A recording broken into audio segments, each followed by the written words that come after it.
Nabi tak tetapkan sehari berapa, melainkan yang ditetapkan di dalam solat dan seumpama.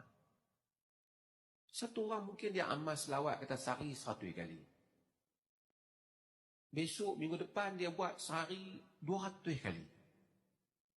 Minggu depan dia buat sehari 300 kali.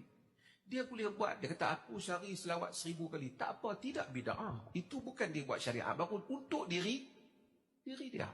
Untuk dia disiplin diri dia. Dia tak boleh kata, oh selawat yang terbaik sehari kena 700. Itu kalau tak boleh buat syariat macam tu. Tapi dia selawat sehari 700, boleh untuk diri dia. Lepas tu mungkin besok dia 800, 900, terpulang pada diri dia.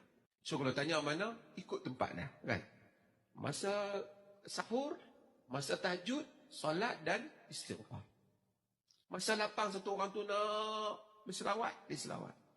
Ada orang lain, dia memang nikmat betul dari diri dia kalau dia sebut subhanallah. Dia sebut subhanallah. Ada orang dia rasa nak buang ego dia, dia kena banyak Allahu Akbar. Dia rasa bila Allahu Akbar tu buang ego dia. Dia Allahu Akbar.